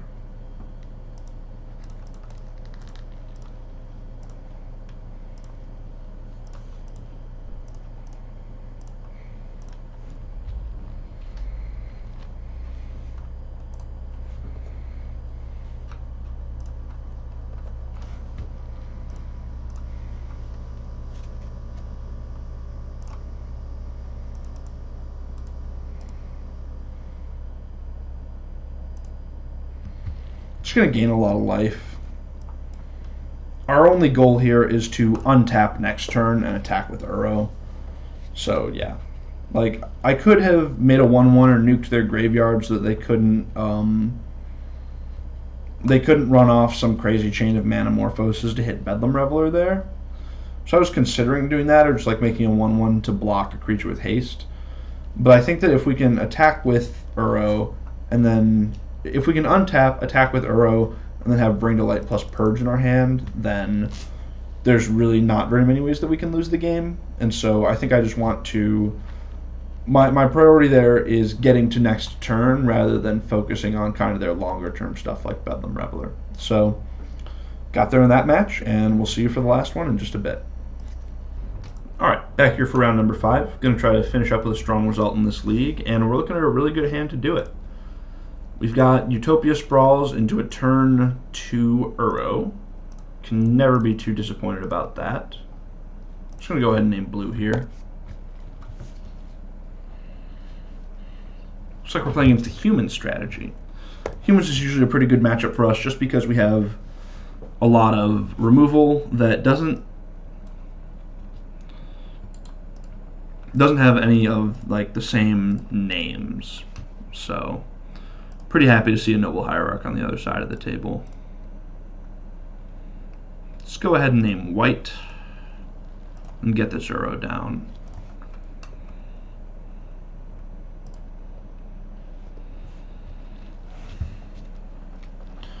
The fact that we're going to untap on turn 3 and just have 6 mana is pretty awesome.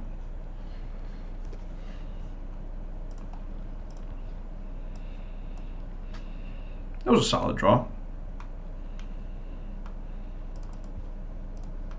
So what did I name? I named white, and I named blue.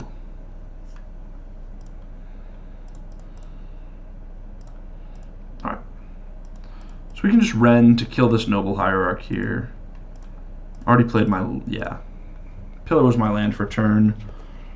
Ren in 6 is land drops going forward. So Ren in 6 is so good in this matchup.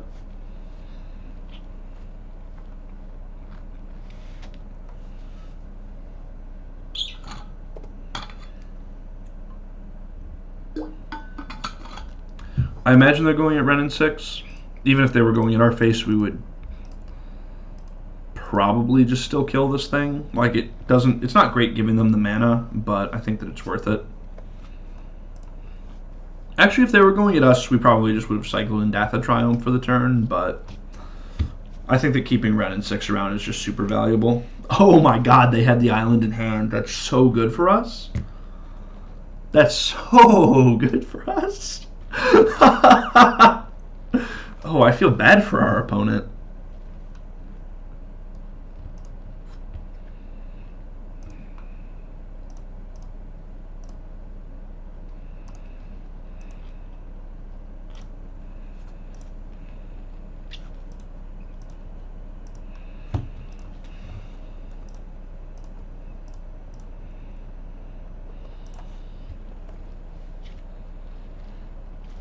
Alright. We're in pretty good shape this game. If our opponent has like another freebooter or something, then we could be in some trouble, but oh well. That can just happen.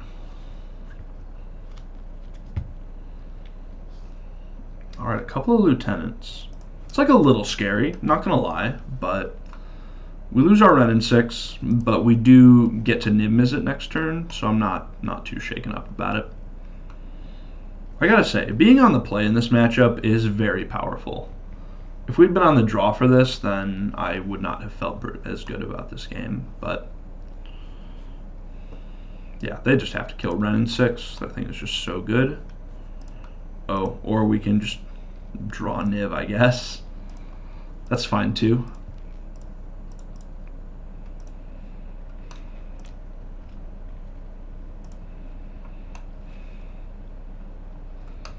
Three mana left over.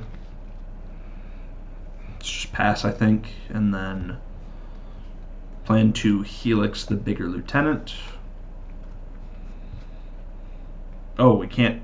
Damn, I'm dumb. Okay. Turns out we can't Helix the bigger lieutenant because we don't have the right mana for it. That's a punt on my end.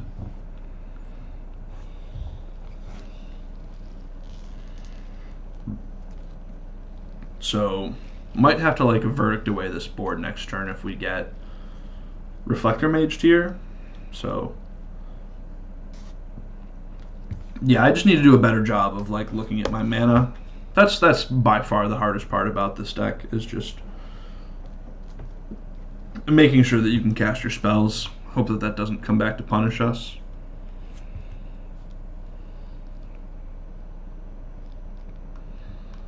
We're taking 11 here. Another I'm pretty sure another Thalia's Lieutenant puts us to 1. So if their last card is Image or Third Lieutenant, we take 4, 6 is 10. No, not quite 1. But still, that would have been so bad. Okay, so we're taking 9 this turn, and that would add 5. So yeah, we would go to 4. Wouldn't be very ideal.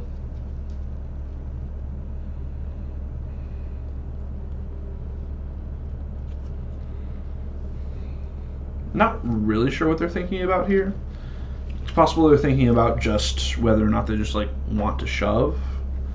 Well, I don't really know what shoving, so I don't think they have Meddling Mage because they would have just gotten Meddling Mage in. But no, because they know about all these cards. Okay, so this is an Image, and they're just going to put me to 4. So that was like a pretty bad mistake of not doing anything with my mana last turn. Luckily, I don't really think we're going to be punished for it, just because they can't kill us next turn, and we'll be able to gain life if that is necessary.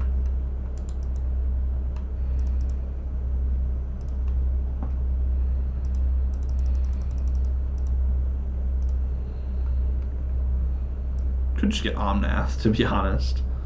That would probably be just fine, but Supreme Verdict gets the job done.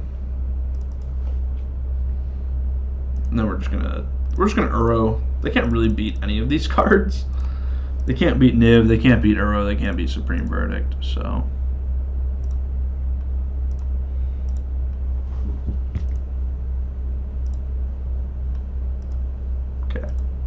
they decide to just pack it in. So in this matchup, we're going to do the same thing that we do in the other creature matchups, just bring in the removal spells, the cards that interact with the board. I think that Celestial Purge is good enough. It hits Kitesail Freebooter and Mantis Rider. So let's see how much we have to board out, because obviously these 4 are pretty bad, and Teferis are pretty bad. So I think it's just a question of what's worse between Teferi and Celestial Purge, and I think that on the play it's Teferi, or on the draw it's Teferi. On the play we might want the Teferi back in over the Purges, but for right now I think this is where we want to be. Yeah, I don't see any other bad cards here, so we're just going to go ahead and submit this, and try not to make mistakes like that again, because not knowing what spells we can cast is pretty dangerous for us. This hand casts Ren and 6 on turn 2, therefore I keep it. It's kind of just that easy. Especially in this matchup.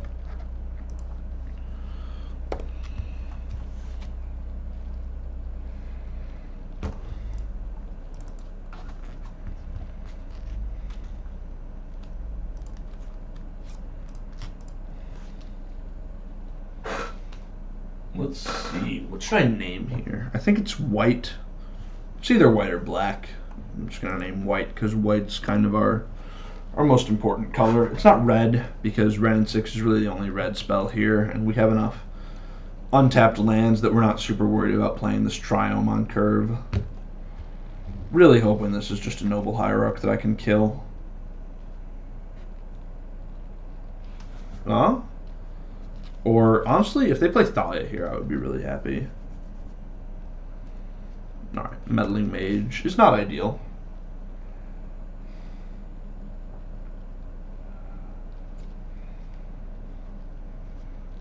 Wow, opponent just sniped us. I think I am still just going to play this Ren and 6.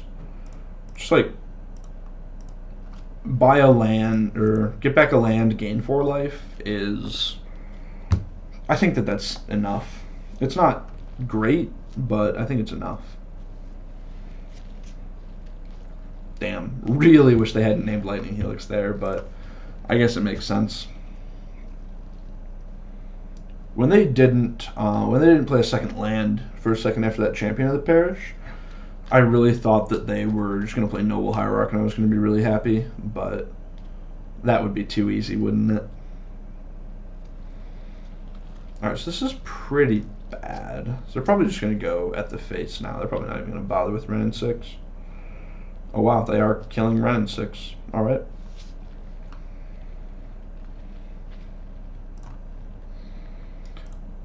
I think I'm just going to cycle my Triome EOT off of Misty plus Forest and then try to untap in Supreme Verdict. Like, I think that's just really my only hope. So I'm really glad that I played the Ren and 6 last turn. Like, it just being it gained 5 life there. 5 life could be hugely important in this game. This looks like it could be a draw step Kitesail Freebooter. Honestly, if they like Kitesail Freebooter me or Thalia me, we're going to be in a lot of trouble. Thalia would just fuck everything up. Yeah, that's not a problem. You got it, friend.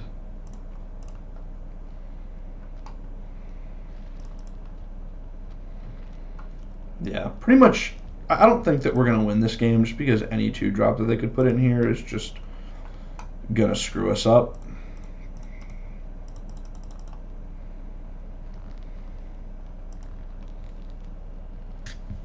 Wow. And then they just didn't. We take those, I guess.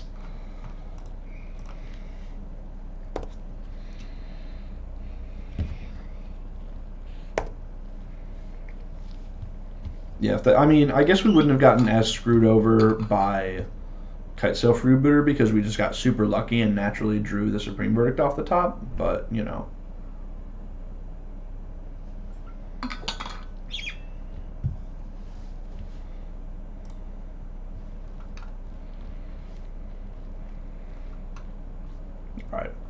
Looks like our opponent's just kind of flooding here, so we're probably in pretty good shape this game.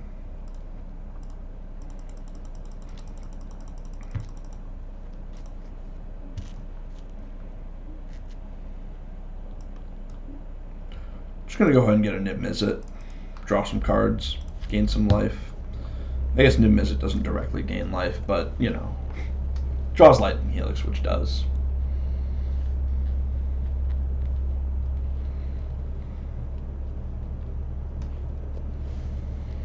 There's like an argument to getting Omnath there and just like gaining life and making a bunch of mana.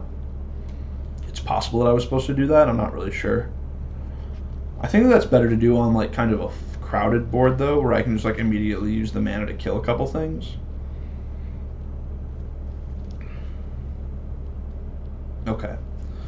Now we're just able to get Uro in play without worrying about it. So this is fine. And that was that. So we were able to 4-1 the league with Nib Mizzet. Lost that first round to Grixis Death Shadow, but there we have it. Alright, so that was a pretty solid league. We went 4-1, lost to Grixis Shadow, but other than that, had a pretty strong showing here from 5-color Niv. I was a little surprised, to be honest. Like, this deck kind of went away when Astrolabe died, and so I'm really hoping that by slotting Utopia Sprawl back into that spot, we can get it back into a good place in Modern. This deck really thrives on... This deck really feasts on fair decks. Like, we beat up on Mardu Shadow, Humans.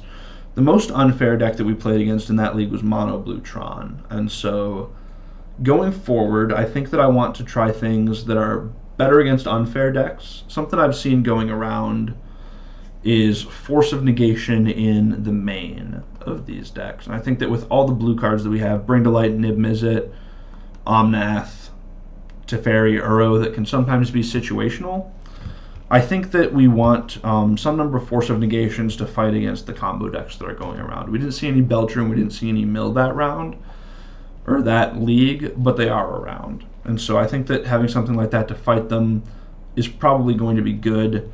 And I also want to experiment with some amount of hand attack. That I'm not sure yet whether we want that to be the 2-mana one, Thought Erasure, just because we can find it off Nib Mizzet, or if it should just be Thoughtseize. But either way, I want to give one of those to a try, and that's what I'm going to be looking at going forward. So I want to say thank you all for watching. Thank you to Dom Harvey. He tweeted out this list, and he kind of inspired me to just give it a go. So thanks to him for brewing this up. It looks pretty preliminary, but probably going to talk to him and see if we can work on it a little bit more, because this is just one of my favorite Modern decks to play. You just get to play like kind of the best cards, and it honestly feels like you're playing Commander sometimes. So if you have any changes you want to make or plays you would have made differently, please let me know down in the comments. I'd love to work together and see what we can do to make this one of the best decks in Modern again. Again, another shout out to RIW Hobbies for making magic happen, and we'll see you next time.